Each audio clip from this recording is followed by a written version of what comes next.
Ana endi kasalliklar haqida gaplashadigan bo'lsak, grija. Grija ko'payib ketdi. Yoshlar orasida ham, kattalar orasida ham ko'payib ketdi. Buni sabablari shu. Asli moyillik deymiz, tanani chiniqtirmasdan og'ir yuk ko'tarish, uzoq muddat harakatsizlik, yeb turgan oziq-ovqatimizda vitaminlar kamligi, boshqa kasalliklar sanasak sababi ko'p. Ana endi bu grijani davolash haqida gaplashadigan bo'lsak, xo'p, grija aniqlandi, ya'ni bemorda beli og'riyapti. Shu og'riq oyoqni tashqi, ichki yuzasiga qarab har xil tarqalyapti. Xullas, bemor kimga uchrashi kerak bu holatda? Bu holatda birinchi navbatda nevropatologga uchrashi kerak bemor albatta. Nevropatolog qanaqadir tekshiruv aytdimi, qilish kerak bo'ldi. Uni muhokama qilish kerak emas. Boshida aytib o'tdim, emirti, darrov emirtiga jo'natyapti meni. Yo'q, bu emirti как обычный oddiy bir tekshiruv. Bemorni qo'poq aytganda belini bunday qilib qo'liga olib ko'rish bilan barobar narsa. Shunchaki yarim soat, 1 soat vaqtidan kechib, ozgina mablag'dan kechib borish kerak. Ana emirti qilindi, bemorga dischurraz tashxisi qo'yildi. Agar bemorda grijasi hajmi kichkina bo'lib, endi birinchi marta davolanay turgan bo'lsa, mayli. Davolab ko'rish kerak, dori-darmonlar, fizioterapiya, qanaqadir o'zini mashqlari, sog'liqni saqlash vazirligi tasdiqlagan mashqlari bor. Qilish kerak. Bemor bir marta davolanishga harakat qildi, samara bermadi. Grija hajmi katta, ya'ni dischurraz katta. Unda nevropatolog bemorga aytish kerak. Mana davolashga harakat qilib ko'rdik. Og'riqlaringiz qolmadi. Sizni ham vaqtingizni, ham naqdingizni o'g'irlamasdan nevrojarrohga jo'natishimiz kerak. Uchiring, boring. Bemor keldi. Nevrojarroh ko'rdi emirtini. Bemorni kerak tekshiruvlarni qilib ko'rdi, oyog'ini aqa tortib, baqa tortdi, so'radi, boshqa. Oxir xulosa operatsiya qilib oldirib tashlaydi.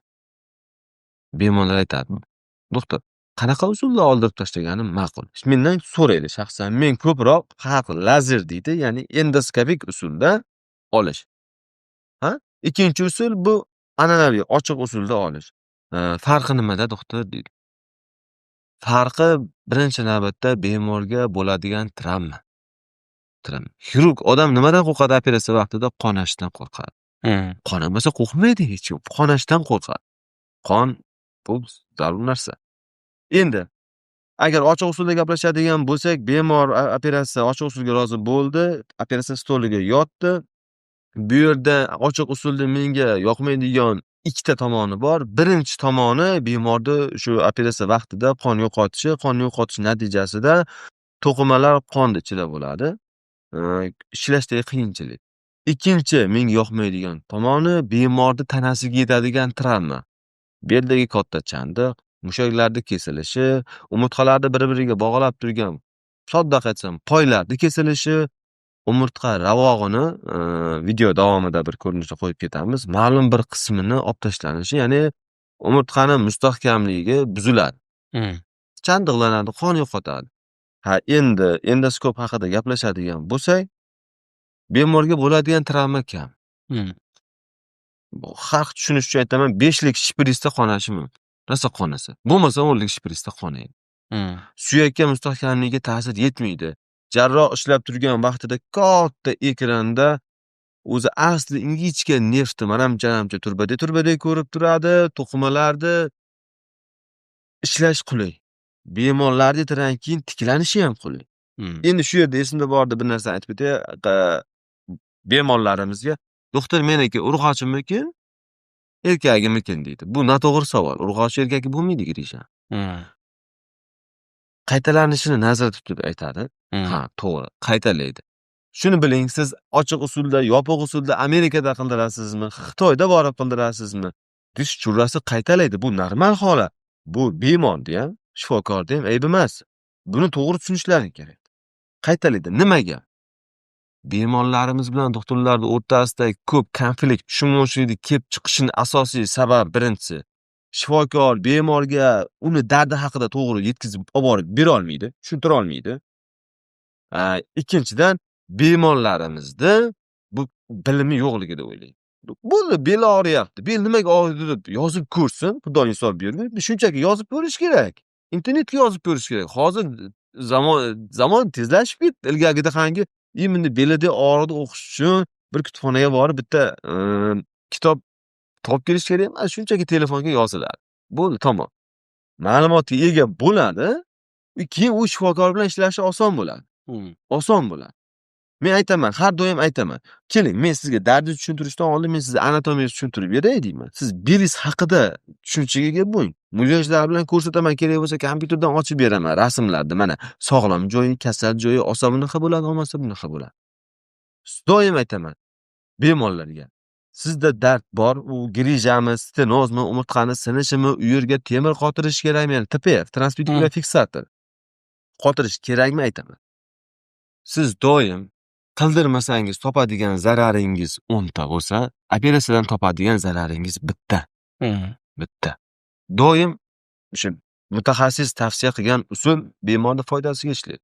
Bu endi grija haqida.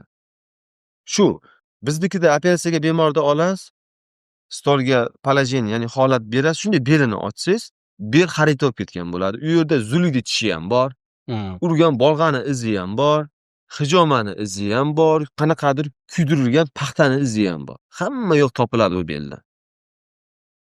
Vaholanki samara olinmagan bo'ladi. Men hamma grijani operatsiya demayman, lekin davolanyapti, baqa boryapti, bo'lmayaptimi kelish kerak bo'ldi. Bu ochiq usulda qildirsin, xolos yopiq usulda qildirsin. Bu bemorni shaxsiy tanlovi. Lekin qildirish kerak. Ana endi grijadan yana bitta ko'p tarqalgan belni muammosi bu o'sha stenoz, boshida aytganim. Stenoz nima? Stenoz bu yosh kattalarda uchraydi ko'proq, 50 dan oshgan ayollarda, erkaklarda kam uchraydi. Biz orqa miyasi mana bu tushunadi bizlar. Orqa miyamga mushtlab urdi. Yo'q, orqa miya bizning umurtqalarimizning ichida joylashgan.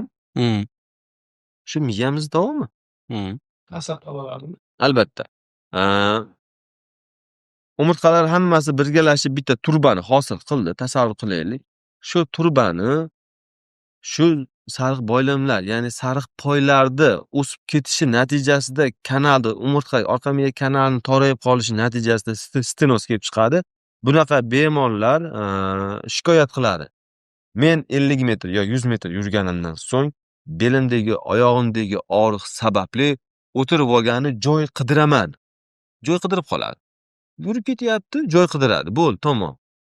Boradi, lecheni oladi, ma'lum muddat yaxshi bo'ladi, yana aqa boradi, yana baqa keladi. Keyin biz aytamiz, xola, sizni belingizda stenoz, ya'ni torayish bor, uni kengaytirib qo'yishimiz kerak.